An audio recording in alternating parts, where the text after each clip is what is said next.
वक्रतुंड महाकाय सूर्यकोटि समप्रभा निर्विघ्नं कुरु मे देव सर्वकार्येषु सर्वदा। नमस्ते शारदे देवी सरस्वती मतिप्रदे वसत्वं मम जिह्वाग्रे सर्वविद्याप्रदा। गुरुर्ब्रह्मा गुरुर्विष्णु गुरुर्देवो महेश्वरः गुरुः साक्षात् परब्रह्म तस्मै श्री गुरवे नमः। जयाञ्चाचले जन्मनामार्थसारा जया मे सदा वासनामार्ततेरा जयाञ्चामुखे सर्वदा नामकीर्ति नमस्कारया ब्रह्मचैतन्यमूर्ति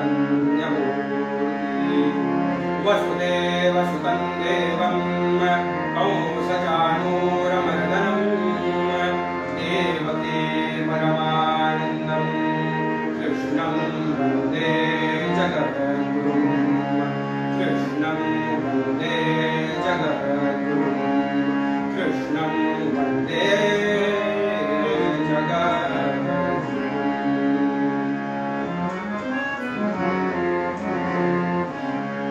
जय जय राम कृष्ण हरे राजा जय जय राम कृष्ण हरे राजा जय जय राम कृष्ण हरे राजा वर्धनमय पालन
रघुपति राघव राजा राम सीता राम रघुपति राघव राजा राम पतित पावन सीता राम पतित पावन सीता राम पतित पावन सीता राम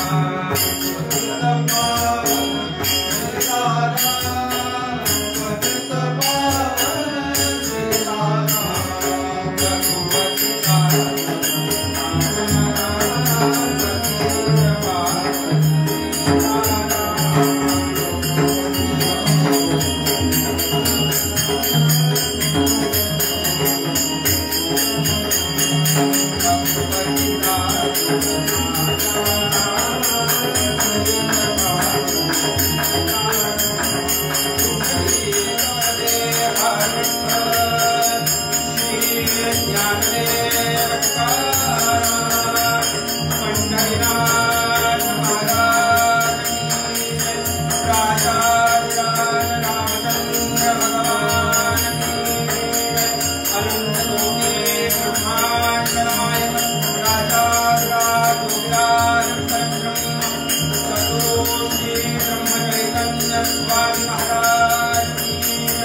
ब्रह्म चैतन्य स्वामी महाराज की जय, ब्रह्मानंद महाराज की जय, मंगलमूर्ति मोरया। आज हे ऑनलाईन असं माझं दुसरा कीर्तन आहे आणि एकूण माझी अजून 5च कीर्तन झाले, तरी जो काही फेसबुक ऑनलाईन श्रोतृवर्ग आहे त्याने मला सांभाळून घ्यावं. मला गाण्याचं एवढं ज्ञान नाही, परंतु ब्रह्मचैतन्य गोंदवलेकर महाराज आराधना केंद्र डोंबिवली यांनी मला इथे कीर्तन करण्याची संधी उपलब्ध करून दिली आणि महाराजांची सेवा या अनुषंगाने म्हणून मी ही आजची कीर्तन सेवा त्यांच्या चरणाशी अर्पण करतोय आणि कीर्तनाला सुरुवात. आत्ताचा हा जो निरूपणाला घेतलेला अभंग आहे हा भक्त मयूर कृपाग्र राघव. मयूरपंत, मयूरपंत म्हणजे आपले मोरोपंत. मोरोपंतांनी असंख्य आर्या रचलेले आहेत, आपल्याला सर्वश्रुत आहे. मूळ ते बारामतीचे राहणारे, परंतु मोरोपंतांनी काही पद्य रचनाही केल्या आहेत आणि त्यातील हे एक पद्य आज आपण अभंगाकरता या निरूपणाकरता घेतलेलं आहे. या अभंगामध्ये इतकं भावार्थ दडलेला आहे, अर्थ दडलेला आहे की हा अभंग 2 आठवडे चालू शकतो. या अभंगावरती 2 आठवडे कीर्तन होऊ शकतं, एवढा सार या एवढा रस या अभंगात भरलेला आहे. परंतु आत्ताच्या या 1.5 तासाच्या कीर्तनामध्ये आपण एका विषयाकडे बोलूया.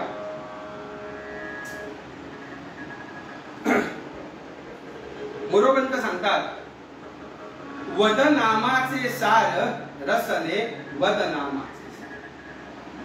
वद म्हणजे म्हण. आता हे म्हण काय म्हण तर नामाचं सार म्हणजे अमृत रूपी असं जे नाम आहे त्या नामाचं तू सेवन कर. मग हे कुणाला म्हटलंय तर रसनेला म्हटलंय. रसने वद नामाचे सार. अगं हे रसने, हे जिव्हे, हे वाणी, तू काय कर अमृत रूपी अशा नामाचं सेवन. मग पुढे मोरोपंत आपल्याला सांगतात, गोरस मधुरस इक्षु सुधारस नवरस तेही असार रसने वदनाम. आता गोरस म्हणजे काय? गाईचा रस. तर हा तिथे अर्थ होतच नाही. गोरस म्हणजे गाईचं दूध. मधुरस दुसरं सांगतात, मधुरस जे मधमाशांनी जो काही फुलावरती जाऊन जो रस ग्रहण केलेला आहे आणि तो संचय केलेला आहे असा मध म्हणजे मधुरस. पुढे सांगतात इक्षु सुधारस. इक्षु म्हणजे काय तर ऊस, ऊसाचा रस. आणि असे 9 रस की जे आपण गोड मानून घेतो, जे गोड आहेत, मुळातच जे गोड आहेत ते आपण प्राशन करताना अरे वा काय गोड आहे असं म्हणतो. त्याचप्रमाणे हे अमृतरूपी नाम जर घेतलंस तर तेही तुला आयुष्यासाठी उपयुक्त ठरणार आहे आणि तेही या नवरसांसारखंच गोड आहे. पुढे मोरोपंत सांगतात, बडबडसी किती करीसी तू हे वेडे वेडेचा. मनुष्य बडबड करतो, मनुष्याला वाणी आहे, मनुष्य बडबड करतो. किती बडबड करतो, लोकांना त्रास होईल इथपर्यंत बडबड करतो. पण हीच बडबड जर थांबवली आणि नामरूपी नामामध्ये जर ती एकाग्र केली तर आपल्या आयुष्याचं कल्याण होणार. वायफळ बडबड करून वायफळ गोष्टी करून लोकांना त्रास देण्यापेक्षा एखादी वेळ ठरवून नामामध्ये जर तल्लीन झालं, नामाधीन झालं, लोक व्यसनाधीन होतात. मग जशी लोक व्यसनाधीन होतात ना, तसंच त्याच लोकांना माझं सांगणं आहे की नामाधीन व्हा, नामाच्या अधीन व्हा. नाम घ्या, नाम घ्या, नामानेच तुमचं कल्याण होणार आहे. भक्त मयूर कृपा घन राघव उघडील मुक्ती द्वार. असं मुक्तीचं द्वार सहसा खुलं होणार आहे का? मुक्तीचं द्वार सहसा खुलं होणार आहे का? त्याच्यासाठी आपल्याला काहीतरी कष्ट करावे लागणार. मग ते कष्ट काय करायचे तर आपण एकाग्र चित्ताने नाम घ्यायचं. हा भावार्थ झाला या अभंगाचा. हा भावार्थ झाला. आता नामाच्या या अभंगाच्या एका ओळीकडे आपण त्याचं विश्लेषण पाहू. वद नामाचे सार रसने वद नामाचे सार. नाम कसं घ्यायचं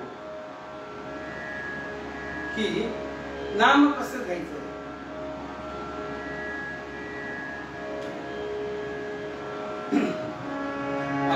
अहो येता जाता उठत बसता कार्य करिता सदा देता घेता वदनी बघता ग्रास घेता गलिताने शय्येवर सुखाचे अवसरी समस्तांची लज्जा त्यजली भगवत चिंतन करी.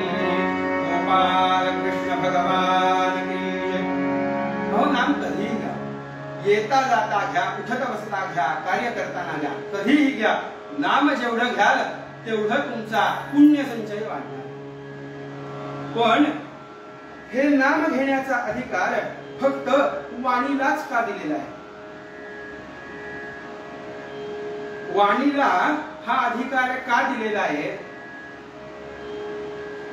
तर जर आपण एखाद्या बँकेत गेलो तर बँकेतल्या मॅनेजरला अधिकार जास्ती असतात, जबाबदाऱ्या जास्ती असतात. त्याचप्रमाणे वाणीलाही जबाबदारी आणि अधिकार जास्ती आहेत आणि म्हणूनच वाणीला नाम घ्यायचा अधिकार.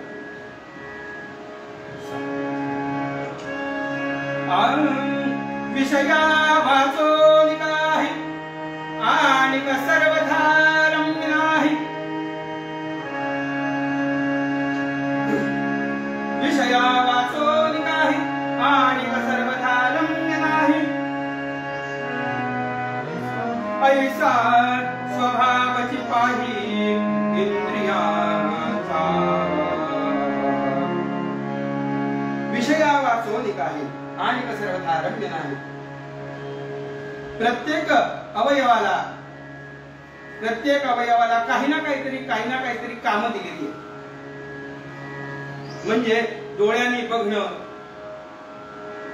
हाताने एखादी वस्तू उचलणं, त्याचप्रमाणे पायाने चालणं, अशा प्रत्येक अवयवाला, प्रत्येक शरीरातील गोष्टीला वेगवेगळी कामं दिलेली आहेत. तसंच रसनेला म्हणजे वाणीला चव घ्यायचं हेही एक काम दिलेलं आहे. नाम घ्यायचं हेही एक काम दिलेलं आहे. मग असं असताना फक्त खातच राहायचं का हो? कोणतीही गोष्ट दिसली की येऊ दे, मला भूक लागली, मला हवी.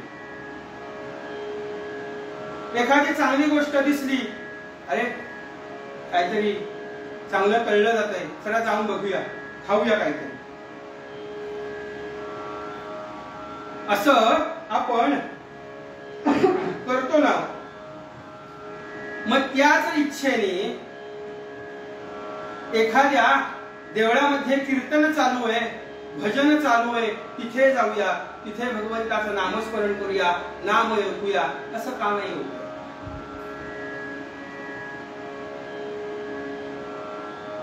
हे जे नाम आहे ना, हे जर घेतलं या भवसागरातून आपण निश्चितच तरुण जाणार. मग हे नाम कसं आहे? तर नामदेव महाराज आपल्याला सांगतात,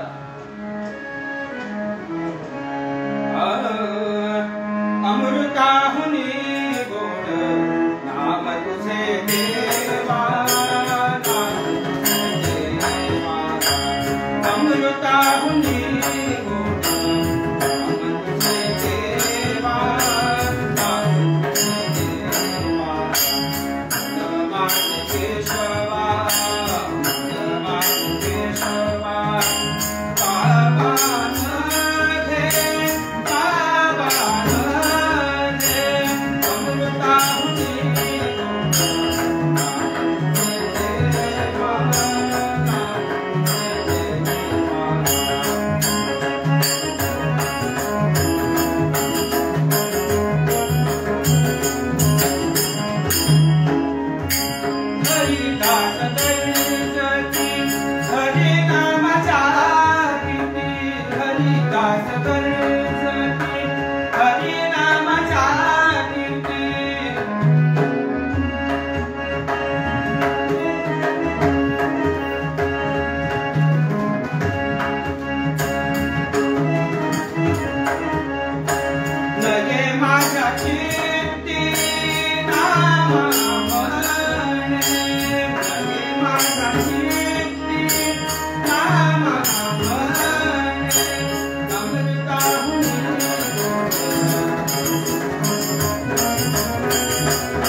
गोड असलेलं भगवंताचं नाम. नामदेव महाराजांनी आपल्याला अभंगातून सांगितलं की केवढं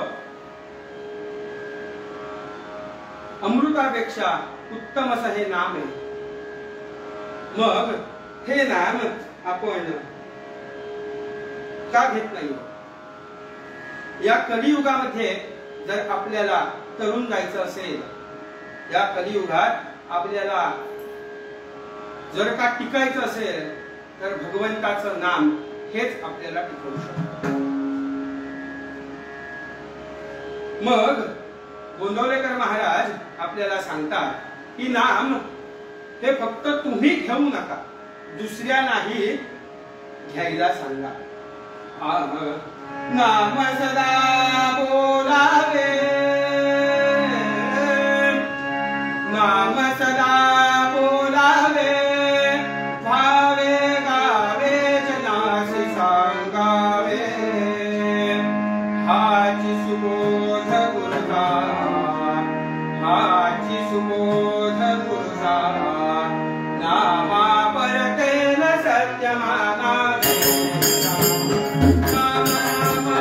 हरे हरे राम राम राम राम राम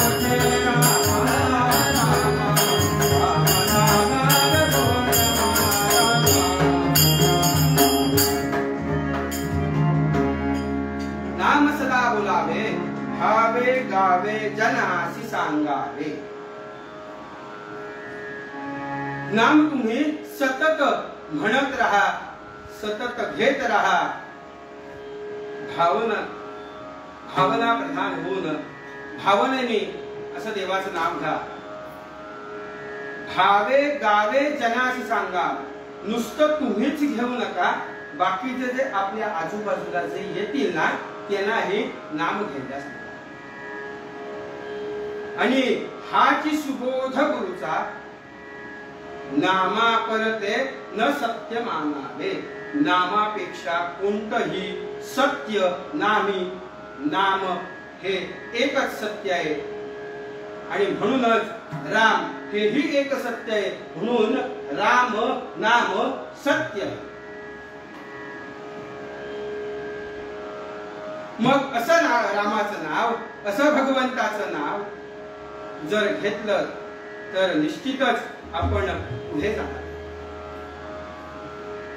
आपल्याला कुठल्या संतांनी असं सांगितलंय का, किंवा कुठल्या देवाने असं सांगितलं नाही का की एखादी तुझी गोष्ट होत नाहीये, माझ्याकडे ये, माझ्या दानपेटीत 5-7 हजार रुपये टाक, तुझं काम होऊन जाईल.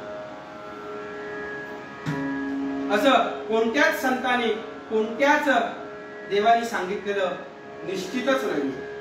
मग आपण नाम घ्यायला कंटाळा का करतो? आपण इथून संध्याकाळ झाली की नाक्यात जायचं, एखाद्याच्या दुकानात उभं राहायचं,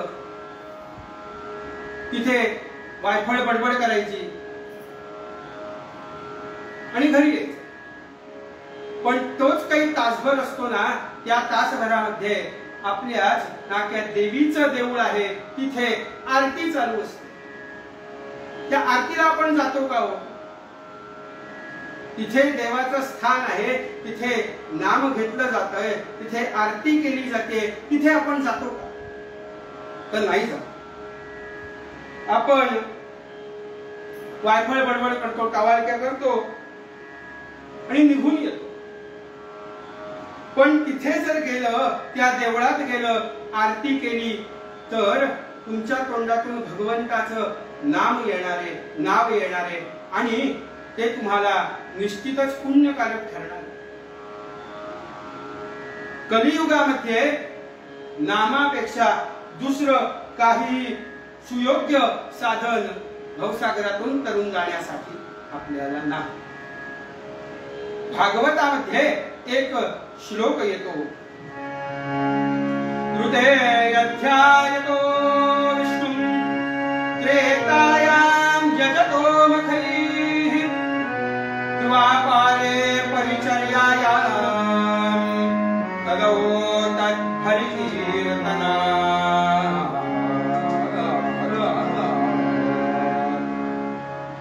हृदयाध्यायतो विष्णुं, कृतयुगामध्ये जी आपली 4 युग आहेत, कृत, त्रेता, द्वापार आणि कली, 3 युग होऊन गेली आणि 4थं कलियुग चालू आहे. त्याची फक्त आत्ता साधारणतः 5000 आणि काही शे वर्ष झाले. अजून 4,32,000 वर्षांपैकी 5,000 वर्ष आणि काही वर्ष झालेली आहे. परंतु अजून किमान काही लक्ष वर्ष बाकी आहे. ह्या 84 लक्ष योनींमधून मनुष्य जन्म हा एकदाच नाही. मग असा मनुष्य जन्म ज्याला कृतयुगामध्ये आला, त्याने भगवंताला प्रसन्न करून घेण्यासाठी हजारो वर्ष तपश्चर्या आणि भगवंताला प्रसन्न करून घेतले. सध्याच्या या कलियुगामध्ये मनुष्य 100 वर्ष तरी जगेल का? मनुष्य 100 वर्ष तरी जगेल का? हे कोरोना सारखं संकट आलेलं आहे. असं असताना 25 वर्षापासूनची ती अगदी 90 पर्यंतची माणसं ही मृत्युमुखी पडतायत. काही शे माणसं, काही 1 लाख माणसांपैकी भारतातून कैक वारलेली आहेत, भगवंतापाशी लीन झालेली आहेत. परंतु कलियुगामध्ये 100 वर्ष कोणी जगेल का? तर नाही जगणार. मग 1000 वर्ष आपण तप करू का? जगणारच नाही तर तप किती 1000 वर्ष करू शकतो. त्यामुळे जप हेच एक माध्यम. दुसरं सांगितलंय त्रेतायाम यजतो मखैः. मख म्हणजे यज्ञयागादी कृत्य. त्रेतायुगामध्ये भगवंताला जर प्रसन्न करून घ्यायचंय, देवाला प्रसन्न करायचंय, तर यज्ञयाग केले जात होते. अजूनही काही मंडळी आहे की यज्ञयाग ही करते, परंतु काही ठिकाणी केलं जातंय ना, आपल्याकडे कशाला करायचं, आम्हाला त्रास होतो, खर्च होतो, ती साफसफाई देवळाची करायला लागते, ते कुंड बांधायला लागतं, अनेक काही गोष्टी. मग ह्याच्यासाठी पैसे कोणी काढायचे, मी काही देणार नाही, मी काय, मला काही आवडत नाही, मी काही करू शकत. त्यामुळे हल्ली अशी लोकांची मानसिकता झाल्यामुळे आणि पैसाही खर्च जास्ती होतोय. या लॉकडाऊनच्या काळामध्ये लोकांकडे आर्थिक परिस्थितीही नाही आणि त्यामुळे यज्ञयागादी कृत्य करणं हे फार अशक्य झाले. मग पुढे सांगितलं जातं द्वापारे परिचर्याया. द्वापार युगामध्ये परिचर्या म्हणजे सेवा. गुरुची सेवा केली जात असेल, मातृपितृची सेवा केली जात असेल, भगवंताची सेवा केली जात असेल. एखादा शिष्य गुरुगृही जायचा, गुरुनी दिलेलं ज्ञान संपादन करायचा, गुरुच्या हालचालींवरती लक्ष ठेवायचा, त्यातून काहीतरी मिळवायचा, कारण त्याच्यामध्ये सेवा भाव. गुरुची शिष्य हा निस्वार्थी सेवा करतो. सध्याच्या या कोरोना काळात या काही डॉक्टर लोक आहेत, नर्स लोक आहेत, ही सेवाच करतायत. त्याबद्दल त्यांचे आपण शतशः ऋणच मानले पाहिजे. परंतु निस्वार्थी सेवा आणि स्वार्थी सेवा याच्यात फरक. मला काहीतरी मिळणार आहे म्हणून केलेली सेवा आणि मला काहीच नकोय, माझा गुरु आहे म्हणून केलेली सेवा, याच्यात जमीन आणि आसमानाचा. मग हे शिष्य गुरुची सेवा करायचे, त्यातून ज्ञान संपादन करायचे, त्यांच्या हालचालींवरती लक्ष ठेवायचे आणि परिपूर्ण व्हायचे. भगवंताला गुरुसेवेने भगवंतापर्यंत पोहोचायचे. परंतु गुरु आणि शिष्यामधलं प्रेम होतं ना, हे निस्वार्थ बुद्धीने असलेलं प्रेम होतं.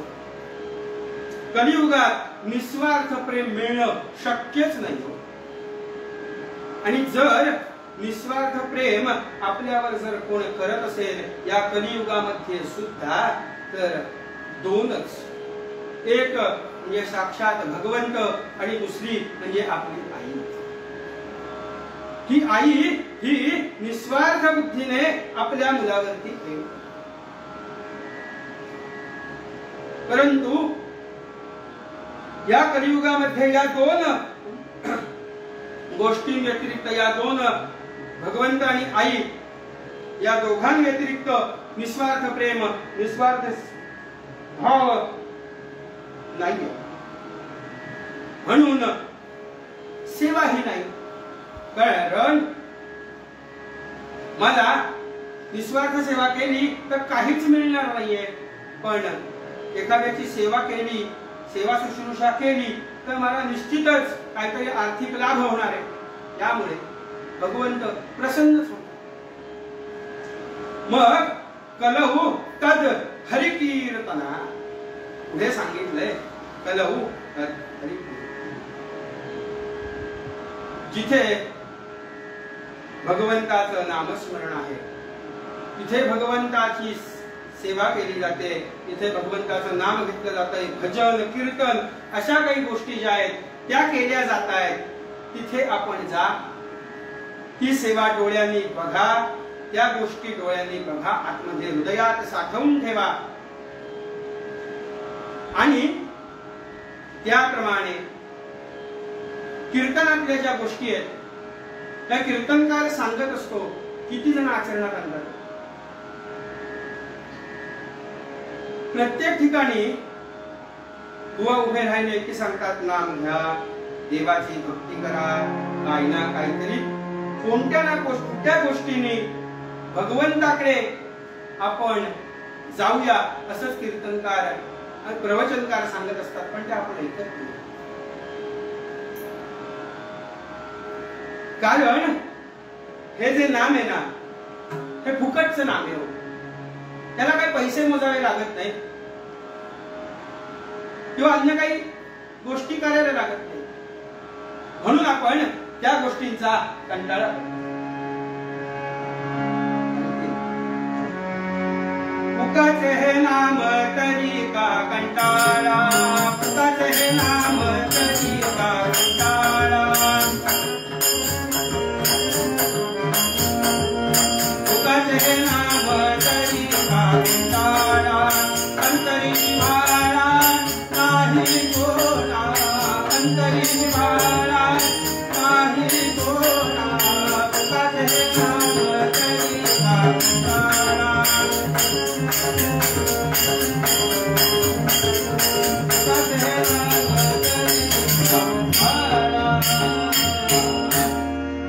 हे फुकटचं नाव आहे. त्यामुळे आपण कंटाळा करतो. मग जर एखादी गोष्ट आपण विकत घेतली तर त्याची किंमत आपल्याला असते, कारण नामाची किंमत नाहीये. कारण ते पण एकनाथ स्वामी महाराजांचे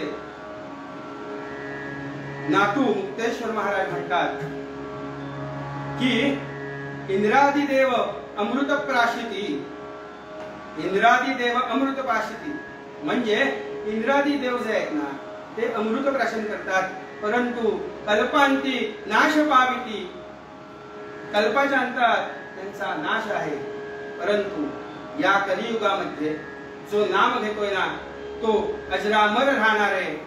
आणि याचमुळे मोरोपंतही आपल्याला हेच सांगतात की नाम घ्या, नाम घ्या, नाम रसने हे वाणी हे जिव्हे तू काय कर. तर पूर्वपद्यात आपल्याला सांगतात नाम वदना माझे गजानन रसने, वदना माझे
दोन मिनिट भजन करू आणि अख्यान भागाकडे बोलूया. श्री राम जय राम जय जय राम, श्री राम जय राम जय जय राम, जय राम जय जय राम, श्री राम जय राम जय जय राम, श्री राम जय राम जय जय राम, श्री राम जय राम जय जय राम,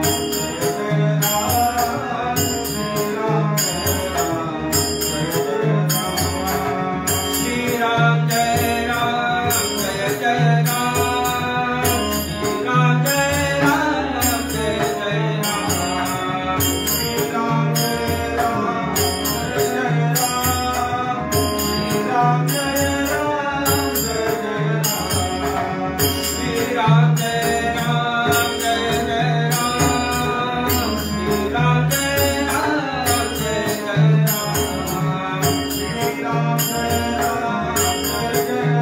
श्री राम जय राम जय जय राम, श्री राम जय राम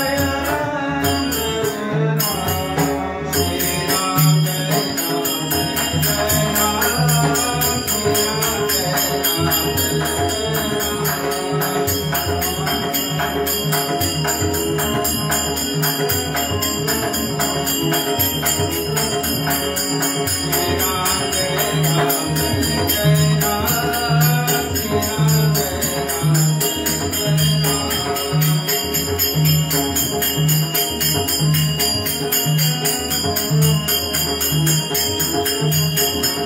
जय राम, श्री राम जय राम जय जय राम, श्री राम जय राम जय जय राम, श्री राम जय राम जय जय राम, श्री राम जय राम जय जय राम, श्री राम जय राम जय जय राम, श्री राम जय राम जय जय राम, श्री राम जय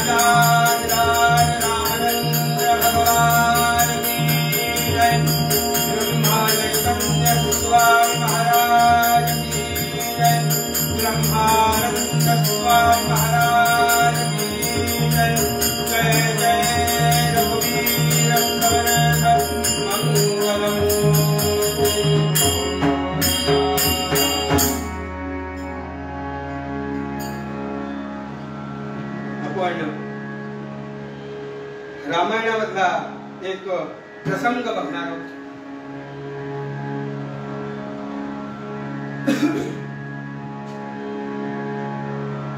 भगवंताने 84 लक्ष योनी तयार केल्या. त्यामध्ये कीड, मुंगी, अळी, अन्य प्रकारचे कीटक, वनस्पती, बैल, गाय सगळे सगळे सगळे त्यात अगदी मनुष्य सुद्धा.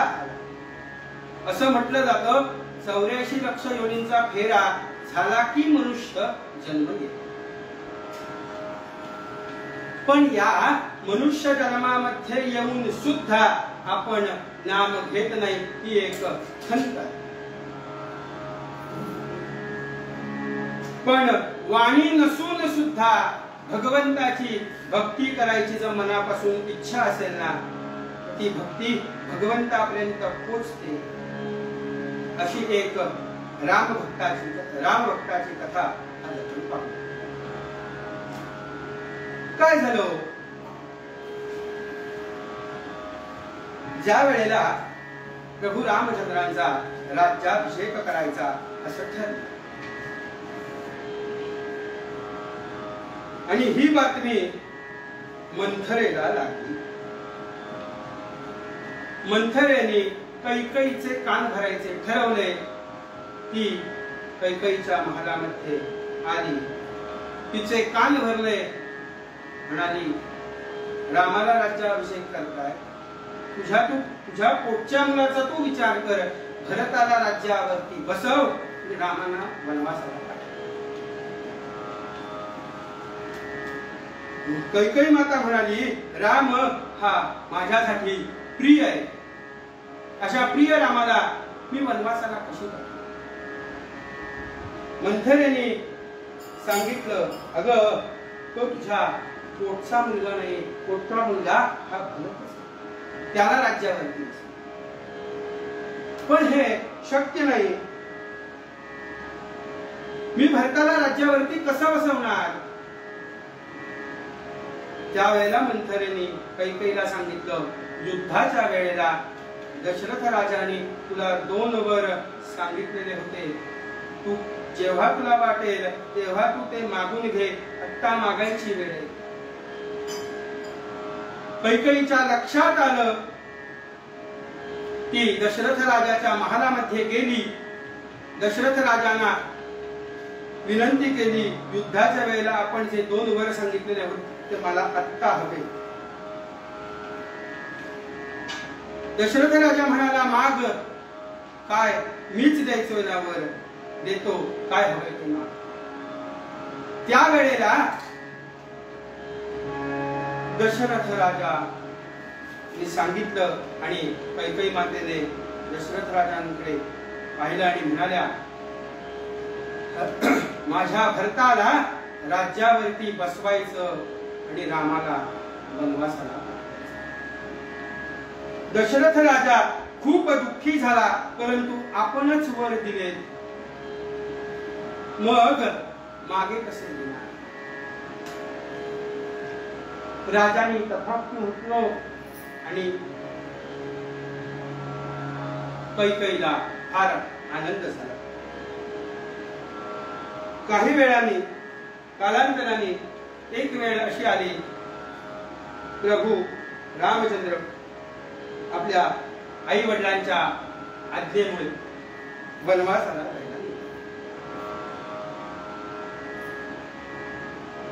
राम निघाले म्हणजे लक्ष्मण आलाच.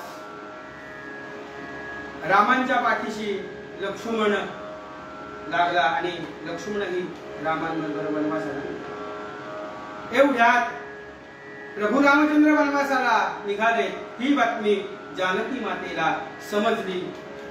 जानकी माता खूप दुःखी झाली. प्रभू रामचंद्रांजवळ आली ती म्हणाली, नाथ, मलाही तुमच्या बरोबर वनवासाला यायचंय, मलाही तुमच्या बरोबर यायचं. प्रभू रामचंद्र सीता मातेला, जानकी मातेला म्हणाले, अगं मी काही 1-2 दिवसांसाठी जात नाहीये ग, मी 14 वर्षांच्या वनवासासाठी जातोय, तू येऊ नको. जानकी माता काही ऐकते. जानकी मातेला हे काही राहवलं नाही. प्रभू रामचंद्रांकडे परत हट्ट केला, नाही मी तुमच्या बरोबर येणार. तेव्हा प्रभू रामचंद्र तिला म्हणाले, अगं मी वनवासाला चाललोय, मला कंदमुळं फळं काही खायला मिळतील असं काही वाटत नाही. कधी मिळतील नाही मिळतील, पाणी प्यायला योग्य ठिकाणी मिळेल नाही मिळेल, मी दगडांवरती झोपेन, काट्याकुट्यात झोपेन, कुठे झोपेन, कसा असेल माहिती नाही ग. तू एवढी तुझी काया सुकुमार आहे, तू नको येऊ माझ्या. परंतु सीता माता काही हटेना, म्हणाली, रामा तुम्हाला माझं ब्रीद माहितीये ना, जेथे राघव तेथे सीता, मग मला तुम्ही इथे ठेवा. अहो तुम्ही तिकडे कंदमुळं फळं खायची, कधी मिळतील तुम्हाला नाही मिळतील, आणि मी इकडे पंचपक्वान्नांचं जेवायचं का. तुम्ही काट्या कुट्यात राहायचं आणि मी इथे मखमली पलंगावर झोपायचं का. छे छे छे, मला काही ते जमायचं नाही, मी तुमच्या बरोबर येणार. असं म्हणत असताना जानकी मातेच्या डोळ्यातले अश्रू पाहिले. प्रभू रामचंद्रांबद्दलचं प्रेम त्यांना दिसून आलं आणि महाराज म्हणाले, रामचंद्र म्हणाले, अगं तू रडू नकोस, चल चल माझ्याबरोबर. सीता माता, प्रभू रामचंद्र आणि लक्ष्मणजी यांनी युवराज पदाची वस्त्र सगळी सोडली, साधी वस्त्र, भगवी वस्त्र, वल्कल नेसली आणि राजमहालातून निघाली. प्रत्येकाला खूप दुःख होत होतं, परंतु मातृपितृआज्ञा आणि त्यामुळे प्रभू रामचंद्रांना वनवासाला जावं. हळूहळू हळूहळू हळूहळू मार्गक्रमण करत प्रभू रामचंद्रांनी अयोध्येची वेस ओलांडली आणि एका घनदाट अशा अरण्यामध्ये जाऊन थोडासा एका झाडाखाली विसावा. प्रभू रामचंद्र, सीता माता आणि लक्ष्मणजी हे झाडाखाली बसलेले असताना रामचंद्र लक्ष्मणाला म्हणाले, लक्ष्मणा, अरे काही काल आपण इथेच व्यतीत करूया रे, काही काल आपण इथेच व्यतीत करूया आणि त्याच्यानंतर आपण पुढच्या प्रवासाला जाऊया. मोठ्या भावाची आज्ञा शिरसावंद्य मानून लक्ष्मणजींनी होकार दिला. हल्लीची लहान भावंड अशी असतातच असं नाही, म्हणजे अनुभवाचे बोल नाही, पण लक्ष्मणजींनी स्वीकारलं. सीता माता, प्रभू रामचंद्र आणि लक्ष्मणजी यांनी काही काठ्या गोळा केल्या, पालापाचोळा गोळा केला. जे जे पर्णकुटीसाठी म्हणून जे साहित्य लागेल ते एकत्र केलं आणि एक छान अशी पर्णकुटी त्या अरण्यामध्ये बांधली. मग पर्णकुटी बांधून झाली, निवाऱ्याची व्यवस्था झाली, वस्त्र तर अंगावरती आहे, आता अन्न पाण्याची, भोजनाची व्यवस्था. प्रभू रामचंद्रांनी लक्ष्मणाला सांगितलं की लक्ष्मणा, आपल्याला भूक लागली नाही, बघ बघ कुठे काही कंदमुळं फळं मिळतायत का. एक समय जब राम जानकी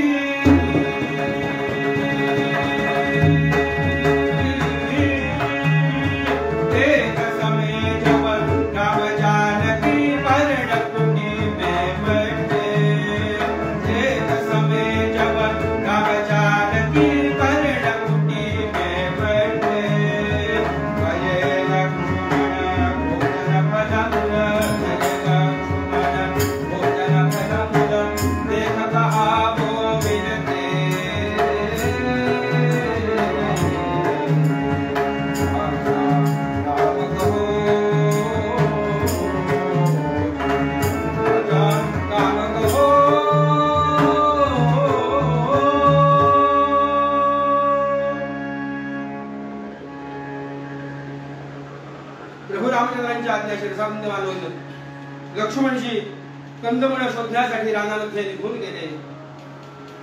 काही काळाने प्रभू रामचंद्रांना सीता माता म्हणते, अहो नाथ, मला खूप तहान लागली, कुठे पाणी मिळतंय त्या बघतात का. असं रामचंद्रांना लाडीपणे सांगून सीता माता बसल्या. रामचंद्र म्हणाले, तू इथेच बस, मी पाण्याच्या शोधात जाऊन येतो आणि पाणी कुठे मिळतंय का ते पाणी तुला घेऊन येईल. हे म्हटल्यानंतर सीता माता म्हणाल्या, मी तुम्हाला आधीच सांगितलंय, जेथे राघव तेथे सीता. लक्ष्मण भाऊजी तिकडे कंदमुळ शोधायला गेले, तुम्ही तिकडे पाण्याच्या शोधात जाणार. समजा इकडनं अरण्यातून कोणी हिंस्र प्राणी आले आणि मला घेऊन गेले तर मी काय करू? नाही नाही नाही नाही, मी तुमच्या बरोबर येणार. मला बाकी काही सांगू नका, मी तुमच्या बरोबर येणार म्हणजे येणार.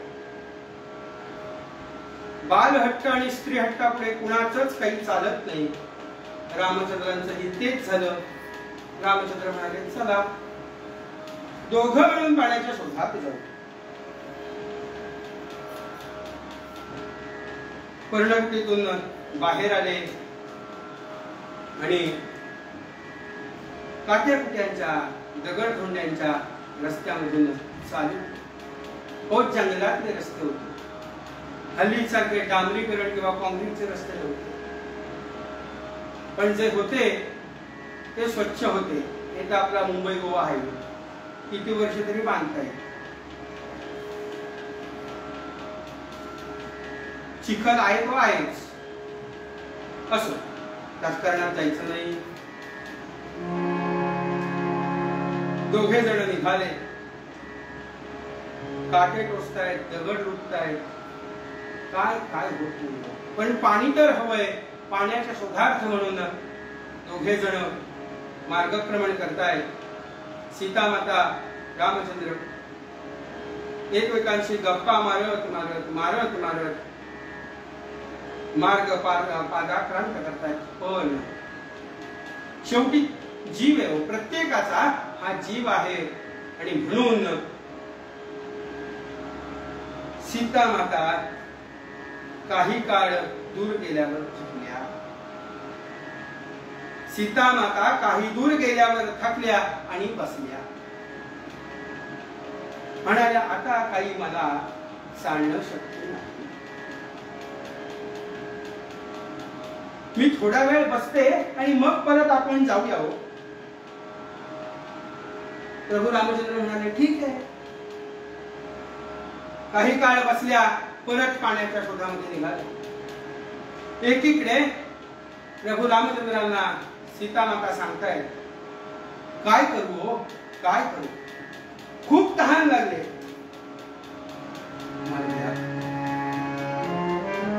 काय करू काज करू सांग राघवा, काय करू काज करू सांग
रामचंद्र थोडेसे भडकले. तरी मी तुला सांगत होतो, माझ्या बरोबर येऊ नकोस. कंदमुळं फळं खायला मिळतीलच असं नाही, पाणी प्यायला वेळेवर मिळेल असं नाही. सांगत होतो ना, कशाला आलीस? तेव्हा सीता माता म्हणते, अहो मी तुमच्याबद्दल आले, तुमच्या बरोबर आले म्हणून तुम्हाला दुःख होतंय का? तुम्हाला दुःख होतंय का? मला तुमच्याबद्दल प्रेम वाटतं म्हणून मी तुमच्या बरोबर आले ना. आणि तुम्ही मला सारखं असं घालून पाडून बोलता. हे बोलणं चालत असताना समोर एक आंब्याचा वृक्ष, आम्र वृक्ष त्यांना दिसला. आणि त्या आम्र वृक्षाच्या खाली एक बसण्यासाठी म्हणून कठडा केलेला आहे. अशा कठड्यावरती सीतामाता म्हणाला, थोड्या अंतरावरती हा आंब्याचा वृक्ष, तिथे जाऊन बसूया का? त्यावेळेला रामचंद्र म्हणाले, ठीक आहे, जाऊन बसू. मग अशा वेळेला तिथे आंब्याच्या झाडाखाली रामचंद्र आणि सीतामाता बसल्या. आणि काय घडलं? काय घडलं? तिथे त्या झाडावरून एक मोर खाली उतरला आणि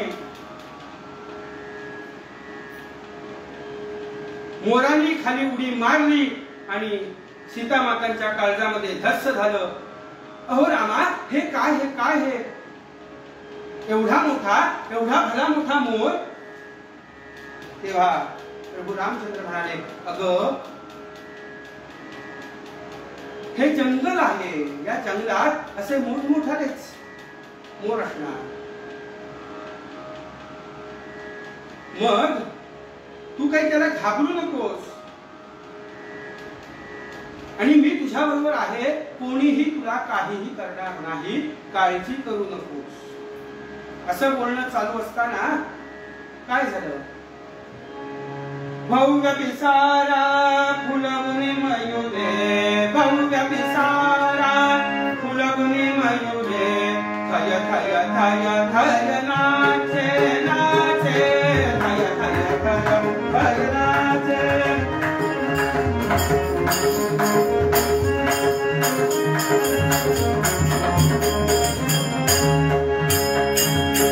राम जानकी पाहुन प्यारा, राम जानकी पाहुन प्यारा, तुझे केले साचे साचे, तुझे केले साचे.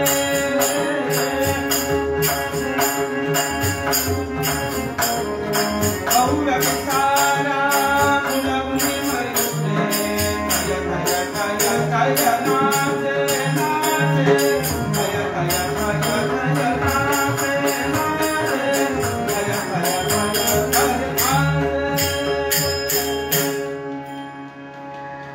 मोरांनी असा काही भला मोठा त्याचा पिसारा फुलवला आणि नुसता प्रभू रामचंद्र आणि शांतीमाता यांच्या समोर नाचू लागला. आणि ते पाहून सीतामातेला खूप आनंद झाला, बरं वाटलं. काहीशी त्या तहान विसरून त्या मोराकडेच पाहू लागले. रामचंद्रांना जरा बरं वाटलं की किमान हा मोर नाचतोय, तिथपर्यंत तरी तिला तहानेचा विसर पडेल. एवढं म्हणता येत नाही, तोच कालांतराने त्याला दम लागला आणि मोर थांबला. प्रभू रामचंद्रांच्या पोटामध्ये एवढा मोठा गोळा आला. अरे देवा, आता परत पाण्याची विचारणा होणार, परत पाण्याची विचारणा होणार, परत आपल्याला जायला लागणार. तेवढ्या सीतामाता उद्गारल्या, नाच, अहो त्या मोराला नाचायला सांगा ना. बघा ना, तो नाचत नाहीये, थांबलाय, जरा नाचायला सांगता का? त्यावेळेला सीतेला रामचंद्र सांगतात, अगं, तोही एक जीव आहे ना ग, तोही एक जीव आहे ना, मग तोही दमणार नाही का? प्रचंड श्रम झाले की कोणताही जीव हा थकतोच, परंतु मोर आपल्यासाठी इतका नाचला की शेवटी तो दमला. पण असं असताना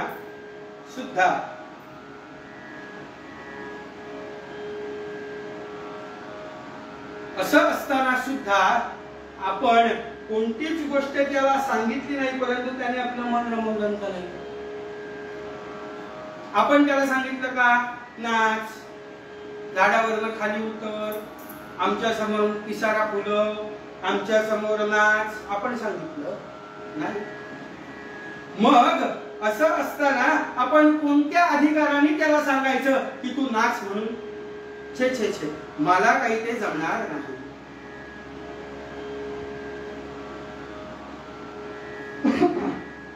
मला काही ते जमणार नाही. हा, मी काही त्याला सांगायला जायचो, पण मोर पण इतका हुशार होता. त्यांनी काय केलं की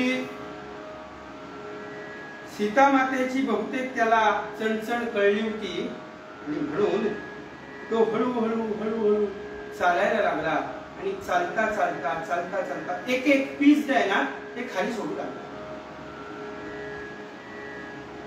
एक एक पीस तो खाली सोडू लागला.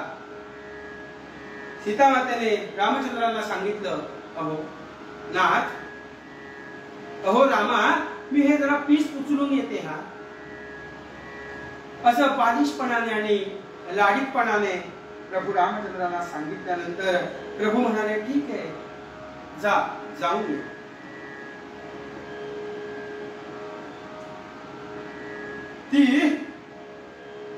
तो मोर पुढे चालू लागला, एक एक पीस टाकू लागला. सीता माता हळूहळू एक एक पीस उचलत त्याच्या मागोमाग मागोमाग मागोमाग चालू लागली.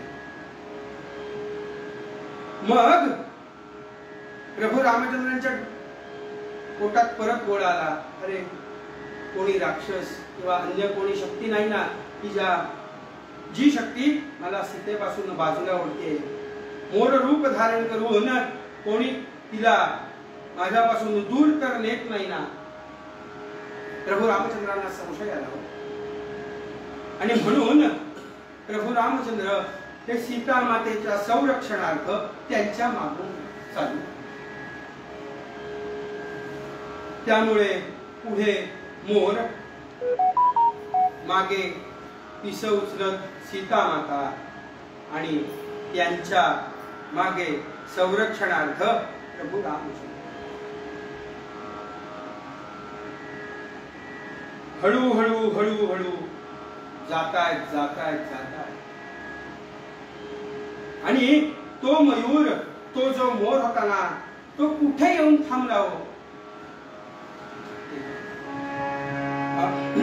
तदा मयूर पातला, तदा मयूर पातला, जल असे तिथे या स्थळी. जलास बघुने तदा, जलास बघुने तदा, मानसात सुखावली. राजाधिराज रामचंद्र भगवान की जय. तदा मयूर पातला, जल असे तिथे त्या स्थळी, म्हणजे जिथे पाणी होत ना त्या पाण्याच्या ठिकाणी मोर येऊन थांबला. तो मोर तिथे पाण्याजवळ आला. सीते मातेने पाणी बघितलं आणि रामाना हाक दिली, रामा रामा, मला पाणी दिसलं, पाणी दिसलं, लवकर या, माझी तहान भागणार आता, लवकर या, मला पाणी प्यायचंय, लवकर या, लवकर या. मी चालले बघा पाणी प्यायला. एवढ्यात प्रभू रामचंद्रांनी सीता मातेचे हात धरला आणि सांगितलं, अगं, मनुष्याने एवढं कृतघ्न असू नये ग. त्या मोराला माहित नसून सुद्धा त्याने आपल्याला या पाण्यापर्यंत आणलं. तुझी तो तहान भागवणार आहे, मग तू देशील का काही त्याला? नाही नाही, तू त्याला काहीतरी दे आणि मग पाणी प्यायला. मला बाकी काहीही ठाऊक नाही, तू त्याला काहीतरी द्यायचंस आणि पाणी प्यायला. प्रभू रामचंद्रांचा हात सोडला, हातातली मोराची पिस टाकून दिली आणि पाणी प्यायला त्या निघून गेला. प्रभू रामचंद्रांना खूप दुःख झालं, खूपच दुःख झालं. मोराने आमच्यासाठी आमचं मन रमावं त्याच्याकरता आमच्या समोर नाचला काय? पाण्याचा मार्ग दाखवण्यासाठी त्याने त्याच्या शरीराची एक एक पिस खाली टाकली काय? त्याने आम्हाला पाण्यापर्यंत आणून सोडलं काय? पण याचा कोणताच विचार न करता सीते तू पाण्यावरती गेलीस, मला नाही हा बरं वाटलं. त्यावेळेला रामचंद्रांनी मोराच्या पाठीवरनं हात फिरवला आणि मयुराला विचारलं,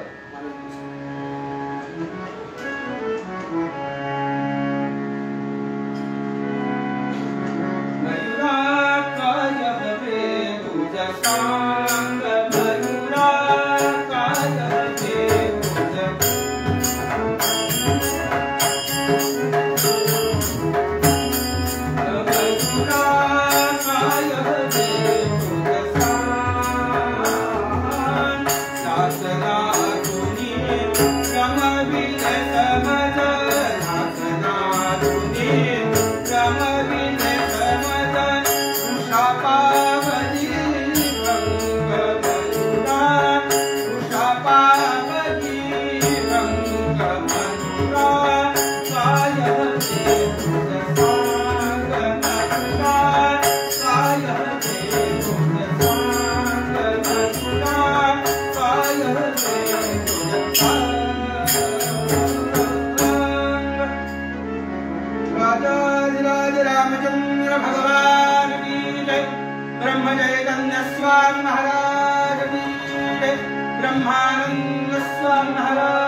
प्रभू रामचंद्रांनी मोराच्या पाठीवरती हात फिरवला आणि मोराला विचारलं, अरे मोरा काय हवंय?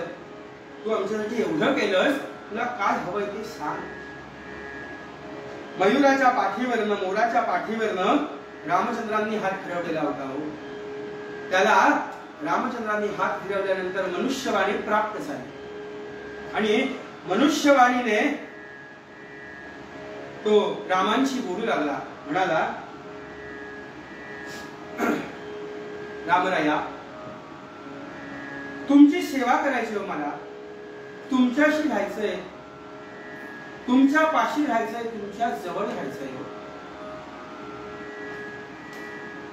तुमची भक्ती करायची, मला तुमच्या जवळ राहायचा आशीर्वाद द्या.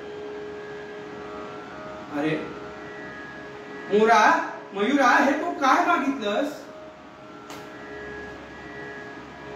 अरे मला इथे राहायला जागा नाही, खायला मिळेल की नाही माहिती नाही, तूच ना रे पाण्याची वाट दाखवलीस, नाही तर तीही मला माहिती नव्हती. मग असं असताना मी तुला या जन्मामध्ये काय देणार? नाही नाही, अरे हे या जन्मामध्ये देणं शक्य नाहीये रे मला. तेव्हा परत मोर म्हणाला, भगवंता हे जर तुला देणं शक्य नसेल ना, तर तू मला काहीच देऊ नकोस, मला ते चालणार आहे, परंतु जर देणार असेल तर तुझ्या पायाची खायची जागा. त्यावेळेला प्रभू रामचंद्रांनी सांगितलं, अरे तुला माझ्या जवळच राहायचंय ना, ठीक आहे. या राम अवतारामध्ये मी तुझी ही इच्छा पूर्ण नाही करू शकत, पण माझा जो पुढचा 8वा अवतार गोपाल कृष्णांचा आहे ना, त्या कृष्ण अवतारामध्ये या कामाची कृतज्ञता म्हणून, ऋण म्हणून तुझं एक मोराचं पीस मी माझ्या मुकुटामध्ये घालीन, माझ्या शिरपेचात घालीन, असं वचन प्रभू रामचंद्रांनी त्या मोराला दिलं.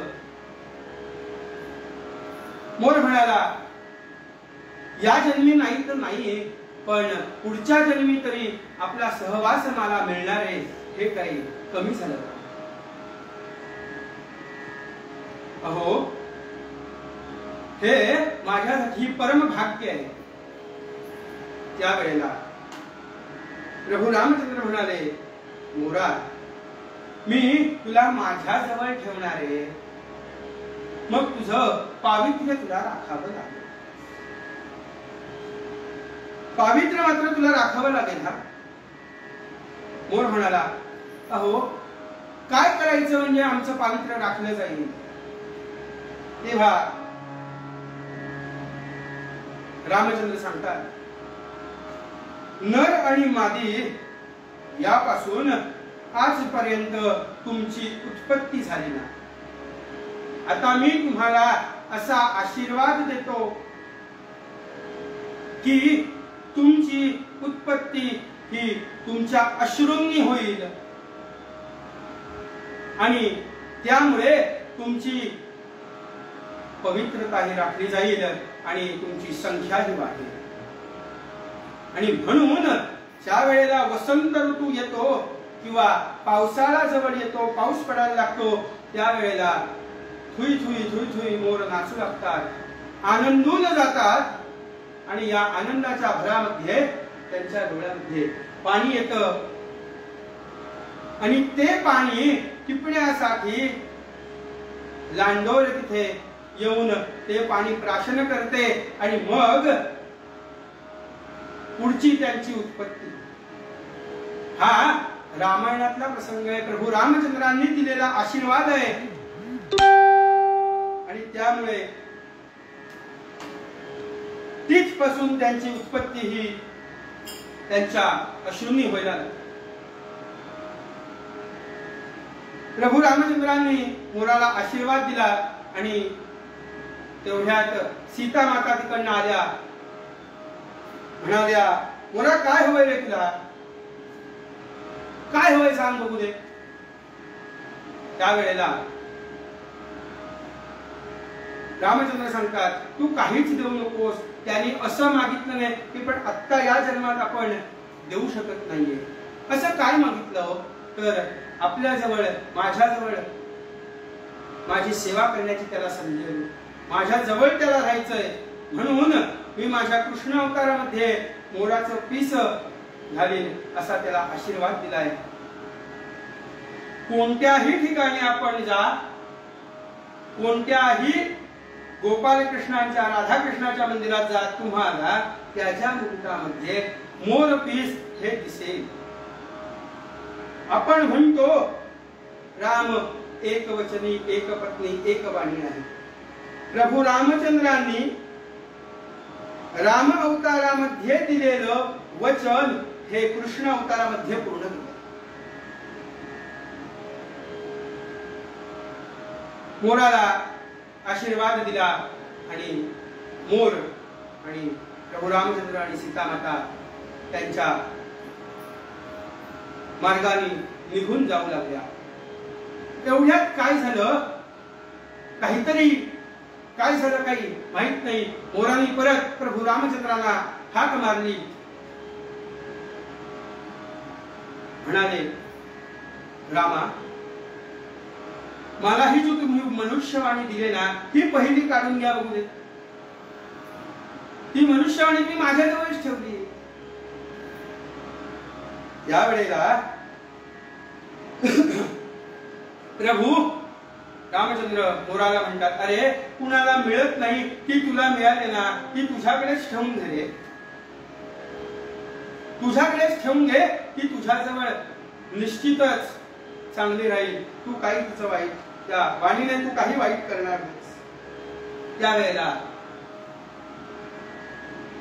मोर म्हणतो, अहो भगवंत, अहो रामा, ज्याला तुम्ही वाणी दिली ना, त्या वाणीने जर का ज्यांच्याकडे वाणी आहे ते तुमचं नाम घेत नसतील तर ती वाणी काय उपयोगाची आहे. ज्यांना तुम्ही मनुष्यवाणी दिली तेच तुमचं नाम घेत नाहीयेत, नाव घेत नाहीयेत. पण तुम्ही मला जी मनुष्यवाणी प्राप्त करून दिली त्यामुळे मला राम नाम घेता आलं, तुम्हाला हाक मारता आलं. हे माझ्यासाठी पुण्याचं नाही का? बास मला काही नको, माझी ही मनुष्यवाणी तुम्ही परत घ्या. प्रभू रामचंद्रांनी परत पाठीवरून हात फिरवला आणि मनुष्यवाणी त्याची निघून गेली. प्रभू रामचंद्रांनी या प्रभू रामचंद्रांचा या मयुराने जशी भक्ती केली, नाम नाही त्यांनी घेतलं, त्यांनी कृतीतून त्याचं कार्य केलं. ज्या वेळेला मनुष्यवाणी प्राप्त झाली त्यावेळेला भगवंताचं नाव घेतलं. परत त्यांनी मनुष्यवाणी भगवंताला घ्यायला सांगितली. ज्याप्रमाणे त्यांनी त्याच्या कृतीतून भगवंताची सेवा केली, भगवंताचं एका अर्थी नाम घेतलं, असंच आणि यामुळे त्या मोराचा उद्धार झाला आणि शिरपेचामध्ये मोरपीस गोपाल कृष्णांनी घातलं. ती ही कथा की गोपाल कृष्णांच्या डोक्यामध्ये मोरपीस आहे ना, ती शोभा वाढावी म्हणून नाही, राम जन्मामध्ये रामाने दिलेलं वचन मी कृष्ण जन्मात पूर्ण करेन असं ते सांगितलेलं होतं, ते पूर्ण केलं. म्हणून गोपाल कृष्णांच्या फोटोमध्ये अथवा मूर्तीमध्ये तुम्हाला मोरपीस दिसत. भगवंताला मनापासून हाक मारली तर भगवंत जिथे असेल तिथे प्रगट होऊन तुम्हाला कोणत्या ना कोणत्या तरी गोष्टींनी मदत करतो, कोण ना कोणतरी त्या ठिकाणी उभं करतो आणि तुमची गरज ही निभावून देतो. परंतु तुमच्या मनामध्ये भगवंताबद्दल श्रद्धा, भाव, प्रेम हे असलं पाहिजे. आणि हे श्रद्धा, भाव, प्रेम हे कधी येईल? जरी आपल्याला कंटाळा येत असेल, जरी आपल्याला नको वाटत असेल, तरी सुद्धा भगवंताचं नामस्मरण केलं तर हे निश्चितच फल देणार. या भवसागरातून तरुण जाण्यासाठी नामाचा खूप मोठा फायदा होणार आहे. आणि म्हणूनच मोरोपंत पूर्वपद्यामध्ये रसनेला, वाणीला, जिव्हेला सांगतात. काय सांगतात? अगं हे वाणी, हे रसने, हे जिव्हे, तू नाम घे. तू जर नाम घेतलंस तर हा देह पुण्यवंत होईल, पुण्यास पात्र होईल. आणि म्हणून मोरोपंत सांगतात त्याप्रमाणे आपण नाम घेऊया आणि या भवसागरातून तरुण जाऊया.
ब्रह्मचैतन्य गोंदवलेकर महाराज आराधना केंद्र डोंबिवली यांनी मला कीर्तनाची संधी दिली, त्याबद्दल आयोजकांचे आणि माझा मित्र शशांक वैशंपायन याचे मी आभार मानतो. जशी सेवा झाली, जी काही चूक झाली असेल ती सेवा किंवा ती चूक आपण मोठ्या मनाने त्या चुकीबद्दल माफ करावं. मी पहिलंच सांगितल्याप्रमाणे मला काही गाण्याचं किंवा सुराचं तालाचं काहीही ज्ञान नाही, तरी सुद्धा आजची ही सेवा या आमच्या सद्गुरूंच्या गोंदवलेकर महाराजांच्या चरणी अर्पण करून तुकाराम महाराजांनी जे मागणं मागितलं तेच सगळ्यांनी मागूया. हे चार देवा देवा तुझा विसरत भावातून गायन आपले हे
ब्रह्मानंद महाराज की जय.